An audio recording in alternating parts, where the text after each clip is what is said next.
यह खूनी कहानी रेगिस्तान के एक मौत का कुआं की है, जहां केवल पानी की एक बूंद की तलाश में कई जिंदा इंसान दफन हो गए। दरअसल शहर से कई किलोमीटर दूर एक वीरान रेगिस्तान था। रेगिस्तान के आसपास कुछ रहस्यमयी जगह थी, जहां खनिज पाए जाने के संकेत मिले थे, जिसके लालच में कई लोग उस रेगिस्तान में जाने की कोशिश करते थे और रेगिस्तान की रेत में कहीं खो जाते थे।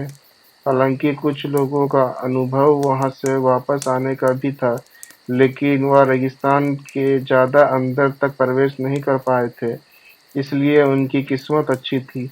ऐसे ही एक व्यक्ति, जिसका नाम कृपाल सिंह था, दरअसल वह ऊंट से रेत के रास्ते सामान ढोने का काम करता था। एक दिन गलती से वह भटक कर मौत के रेगिस्तान के करीब पहुंच जाता है, लेकिन उसका ऊंट आगे नहीं बढ़ता और वह वापस लौट आता है। कृपाल सिंह ने भूतिया रेगिस्तान की खूनी हलचल महसूस की थी। उसे समझ आ गया था कि यदि उसका ऊंट उस जगह से उल्टे पांव भागा है, तो जरूर वहां कोई खून रहस्य छुपा है। रेगिस्तान में एक सोलर प्लांट लगने वाला था, जिसके लिए उसी रहस्यमय रेगिस्तान में सर्वे टीम रिसर्च करने पहुंची थी। सर्च टीम को पता लगाना है कि रेगिस्तान के किस हिस्से में सबसे ज्यादा तेज सूरज की रोशनी आती है, क्योंकि उसी की किरणों की मदद से विद्युत उत्पादन किया जा सकता था। रिसर्च टीम स्पेशल गाड़ी से रेगिस्तान में पेट्रोलिंग करने लगती है। रेत में गाड़ी की गति कम होती है, इसलिए वह धीरे धीरे ही रेगिस्तान का तापमान नापते हुए बढ़ते जाते हैं, लेकिन अचानक वह उसी मौत के कुएं के करीब पहुंच जाते हैं, जहां से कोई वापस नहीं आ सका। गाड़ी मौत के कुएं की रेत से फिसलने लगती है। गाड़ी का ड्राइवर ब्रेक लगाकर उसे रोकने की कोशिश करता है, लेकिन कुएं की ढलान की वजह से वह संतुलन खो देता है और गाड़ी मौत के कुएं में समा जाती है और हजारों टन रेत गाड़ी को दबा देती है। यहाँ कंपनियां को सूचना मिलती है कि उनकी गाड़ी का कोई पता नहीं चल रहा है। कंपनी के अधिकारी सैटेलाइट पिक्चर मंगवाते हैं ताकि उन्हें ट्रैक किया जा सके, लेकिन ताज्जुब की बात है कि एक वक्त के बाद सैटेलाइट पिक्चर में भी उसकी गाड़ी नजर नहीं आती है। रेगिस्तान का रहस्य खुलने के बजाय उलझता जा रहा था। कंपनी के बहुत से पैसे उस प्रोजेक्ट में लगे थे, इसलिए उन्हें किसी भी हालत में सर्वे पूरा करना ही था।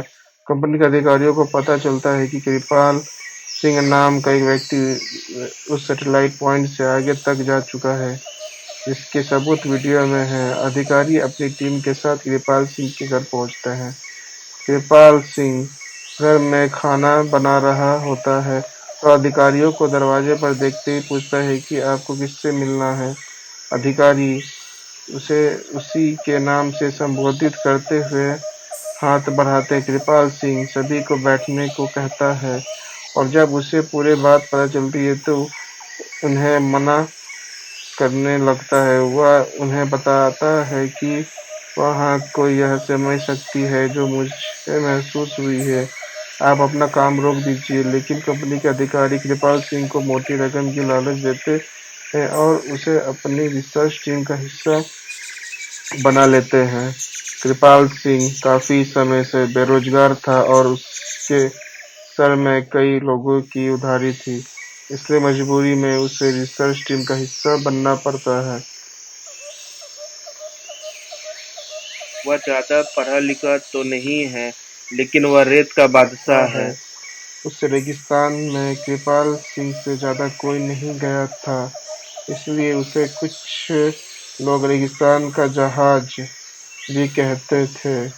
दोबारा से रिसर्च टीम उसी दिशा में गाड़ी को आगे बढ़ाती है, लेकिन कृपाल सिंह गाड़ी के आगे आगे ऊंट से चलता है। पूरा यकीन है कि खतरा समझ में आते ही उसका ऊंट उसे आगाह कर देगा।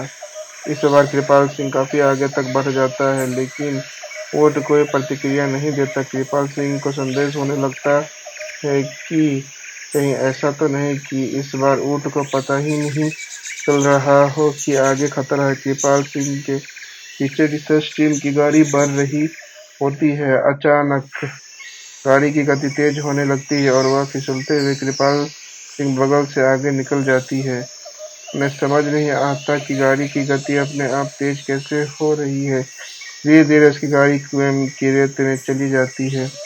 कृपाल सिंह घबरा जाता है और जोर-जोर से उन्हें आवाज़ लगाता है, लेकिन उसे यह समझ नहीं आता कि वह सुरक्षित खड़ा हुआ है, लेकिन उसके आजू-बाजू की रेत फिसलकर कुएं में जा रही है।